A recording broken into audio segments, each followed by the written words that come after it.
GT Naidu. இன்னைக்கு கோவை மக்கள் மட்டும் இல்லாம தமிழ்நாடே ஒழிச்சிட்டு இருக்கிற ஒரு பெயர். யார் இந்த ஜிடி நாயுடு? கோயம்புத்தூர்ல 1500 கோடி ரூபாய்க்கு பாலம் கட்டி அந்த பாலத்துக்கு இவருடைய பெயர் வைக்கிற அளவுக்கு அப்படி இவர் என்ன பண்ணிட்டாரு தெரிஞ்சுக்கலாமா? கோவை அவினாசி சாலையில உப்பிலிப்பாளையத்திலிருந்து கோல்ட்வின்ஸ் வரைக்கும் சுமார் 10 கிலோமீட்டர் நீளத்துக்கு 1781 கோடி ரூபாய் மதிப்புல மேம்பாலம் கட்டப்பட்டிருக்கு. ஜிடி நாயுடு மேம்பாலம் அப்படின்னு பெயர் வைக்கப்பட்ட இந்த பிரம்மாண்ட மேம்பாலத்தை முதல்வர் மு.க. ஸ்டாலின் அவர்கள் மக்களுடைய பயன்பாட்டுக்கு கொண்டு வந்தாரு. மேலும் இந்த பாலத்துல முதல்வர் பயணமும் மேற்கொண்டாரு. இந்த நிகழ்ச்சியில ஜிடி நாயுடுவுடைய குடும்பத்தினர் மற்றும் தொழில்துறையினர் எல்லாருமே கலந்துகிட்டாங்க. உப்பிலிப்பாளையத்திலிருந்து கோல்ட்வின்ஸ் வரைக்கும் போறதுக்கு 45 நிமிஷங்களா இருந்த பயணம் இந்த மேம்பாலம் மூலமா 10 நிமிஷங்களா குறைக்கப்பட்டிருக்கு. சோ இந்த நேரத்துல ஜிடி நாயுடு அவர்களை பத்தி நம்ம தெரிஞ்சுக்கலாம். இவர் கோவை மாவட்டம் களங்கல் கிராமத்துல 1893 வருஷம் மார்ச் 3ஆம் தேதி பிறந்தார். பிறந்ததுமே தன் தாயை இழந்த இவருடைய மாமா வீட்டுல தான் வளர்ந்தாரு. ஆரம்ப கல்வி திண்ணை பள்ளியிலையும் ஆரம்ப பள்ளியை முடிக்காத இவர் உள்ளூர்ல ஒரு தோட்டத்து பணியாளரா சேர்ந்தாரு. தன்னுடைய சின்ன வயசுல வேலை தேடி கோவைக்கு வராரு. ஒரு உணவகத்துல பணியாளரா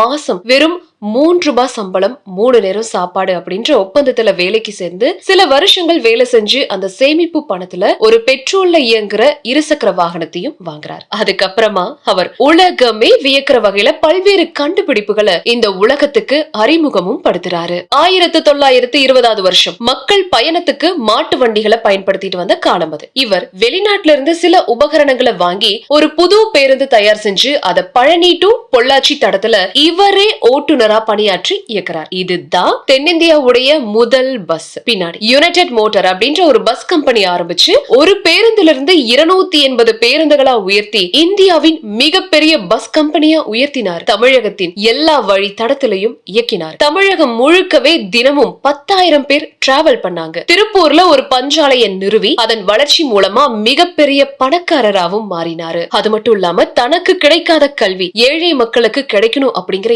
எண்ணமும் கொண்டவர் தான் இவர். பகுத்தறிவு கொள்கையும் கொண்டவர். பெண்கள் கல்வியில முன்னேற்றம் அடையணும் அப்படிங்கிற எண்ணத்துல 50 ஏக்கர் நிலம் வாங்கி அதுல பெண்கள் பாலிடெக்னிக் கல்லூரி கட்டி அதை அரசுக்கு இலவசமா கொடுத்தாரு. அதுதான் இன்னைக்கு ஆர்டிஓ அலுவலகம் ரோட்ல இருக்கிற உமன்ஸ் பாலிடெக்னிக் காலேஜ்.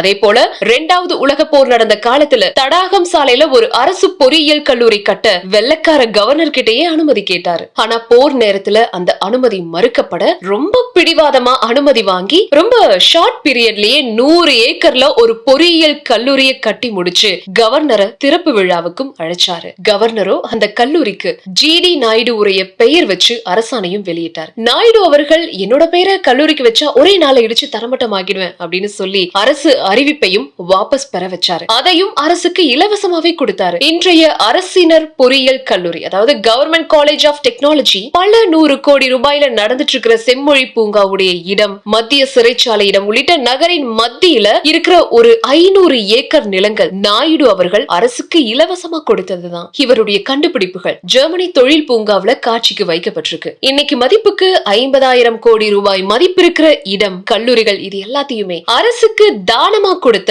அந்த அதிசய மனிதர், ஏசியாவின் பெரிய மேம்பாலம் அப்படின்னு பெருமைப்படுத்துற இந்த அவினாசி சாலை மேம்பாலத்திற்கு ஜிடி நாயுடு அவர்களுடைய பெயர் வச்சது நிச்சயம் சாலச் சிறந்த நிகழ்வுன்னு தான் சொல்லணும். ஆனாலும் தமிழ்நாட்டுக்காகவும் இந்தியாவுக்காகவும் இவ்ளோ செஞ்ச ஒரு மனிதரா இருந்தாலும் நாயுடு அப்படிங்கிற அவருடைய பெயருக்காகவே அதை வச்சு பல பேர் பல கருத்துக்களை சொல்லிட்டு இருக்காங்க.